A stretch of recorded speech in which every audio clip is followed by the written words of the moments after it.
76% of Americans live paycheck to paycheck. 64% of Americans that have businesses break even or lose money. Most people don't have any money and have accepted the fact that they don't have any money. They don't have any leftover money. They're fearful of money constantly. They overspend. They don't know how to produce money. They definitely don't know how to multiply it. The land of the brave and the home of the free, it's not even close to the truth. It's just important for people to understand that complaining has no value. And if you complain about not having enough money, work more. If you complain about not having work-life balance, spend more time on vacationing and your family. It's super simple. Let your actions dictate instead of sitting there and feeling like you're not in control. Poor people say, I can't afford it, I can't do that, I don't have time. It's an escape, you know what I mean? It's easy to say I can't afford it. Oh, I'm too tired. Oh, I can't go to the gym. You know, when you could go to the gym, but no, I can't. Truth is, I'm just too lazy to go to the gym. Money doesn't have value, right? And this is an important thing that most people don't immediately understand, is that money itself doesn't have value. Money is a vector for transmitting value. It's how you express value. But the value isn't in the money, it's in the product or service you bought with it, and it's in the labor you gave in order to acquire it in the first place. That's where the value comes from. There's nothing intrinsically valuable in the money.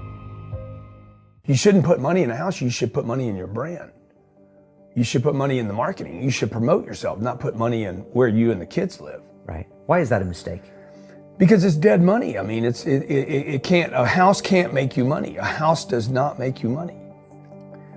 The only reason people think a house makes them money is they're comparing it to, if I rent, that costs me money. But, you know, if you need to go to a hospital, you don't buy the hospital. You rent a bed to get out of there as fast as you can.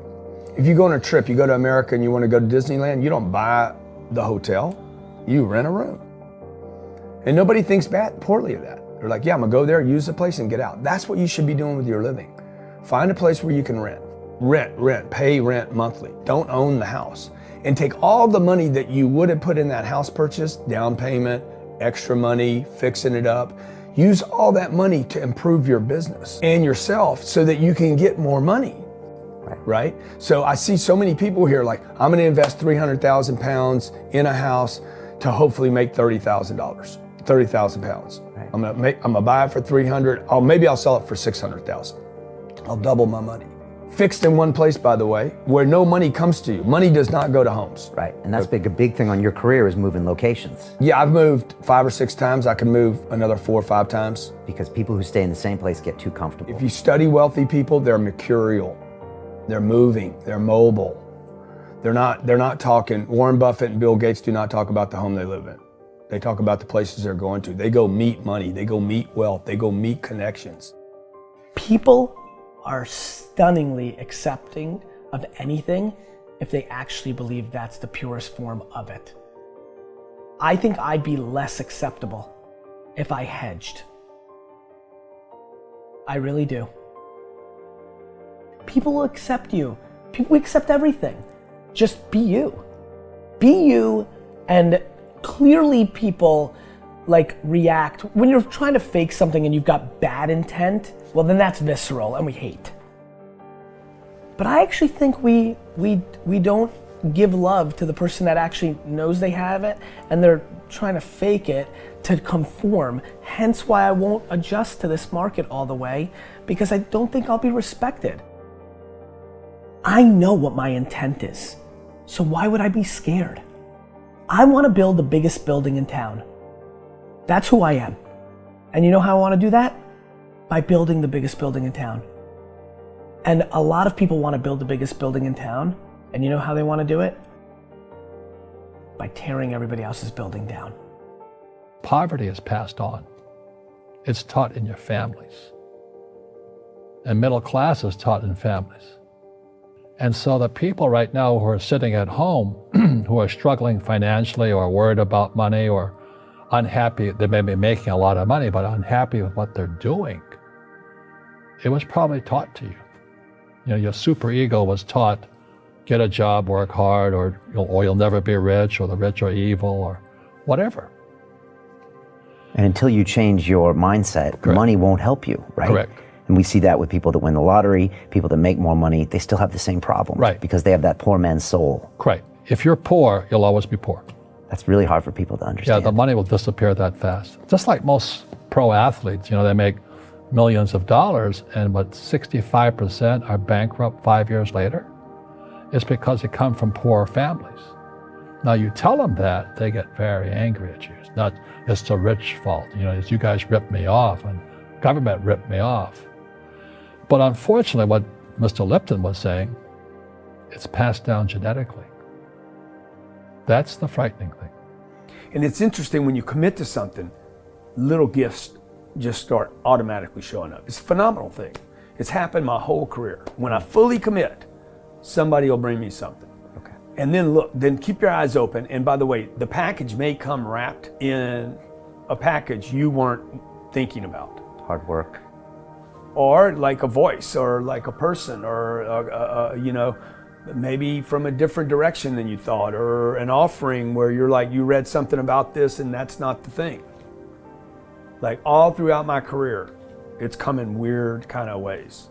If you ask for help and somebody shows up at the door, maybe invite them in. Okay. Regardless of what the packaging is or what you've heard about it or whatever. That's really been beneficial to me. Okay. How old are you? 44. I'm 40. Do you know how young we feel? When you were 26, did you ever think that this is what 44 felt like? No. You thought that was finished? Yeah. How old are you? Like, you think a 40-year-old, like, when I was 25 years old, I thought a 40-year-old was finished. I don't even feel like I'm starting. Right? Yeah, but when I was 26, I was in a rush. I understand. And all of those guys and girls on the streets last night, when you say that to them, like their face kind of goes blank, because all the stuff they watch, MTV, music videos, it's all about the bling now, and the this now, and the this now. And MTV's tamed. You start following people on Instagram, and it's a disaster. They're all pushing, like, it's all about champagne and private planes, and you can get it too, and just sign up for my course, and everybody's falling for it. So I'm coming out, and first of all, I want to be historically correct. Nobody in 100 years is going to watch that video and say that I was full of crap. I like that, right? Number two, I want my legend to grow. I'm always fascinated by politicians and world figures. Like Winston Churchill, his brain continues to grow, right? I want that. When I'm dead, I want to be in the ground at peace knowing my legend's growing. Like, I want that. I want that in the business world. And so I'm giving real advice, and real advice looks like this. When you're 19 and you can spend 7 full years learning your craft, meeting people that are mentors, being patient, and you wake up and you're 26 years old, you have your entire life in front of you, and you've done great foundational work to go on and then be successful. I have bad luck too. I've had financial crashes. I've had people stab me in the back, but they're all good because I grow from it. That's spirituality. Right. People who are afraid of making mistakes, like they teach in school, they don't ever grow. Because spirituality is there's good and there's bad, there's right and there's wrong, there's up and there's down. Most people only want to be right. They only want to be positive. Well, you can't have that. That's not reality. And the average person, the reason they're poor is they haven't failed. They play it so safe. They haven't made any mistakes like they taught in school. That means they don't learn anything. That's why the school system's actually fundamentally corrupt. It's anti-education. Right. Don't make mistakes and don't ask for help. And if I didn't ask for help, I have my accountants, my attorneys, my bankers, and all that. I go into business like a rugby team. Boom, boom, and we kick butt. But the average guy is standing there, I'm an A student, I'm going to do this all on myself, and a bunch of rugby players run you over, and you go, well, they're not playing fair. You're playing stupid. You should have a team. You should have accountants, attorneys, and bankers, and all that stuff. But that's not the game I want to play. I said, then don't play the game. The game of business is played with accountants, attorneys, bankers, hate to say it, politicians. You got to know the game. Like, I don't want to hustle. I want to prosper. I don't want to grind. I want to create a machine that monetizes. I'm not shameful of money. I want money. I want a lot of money. I want to give money away. I want to raise a lot of money. And you can't do that if you're broke.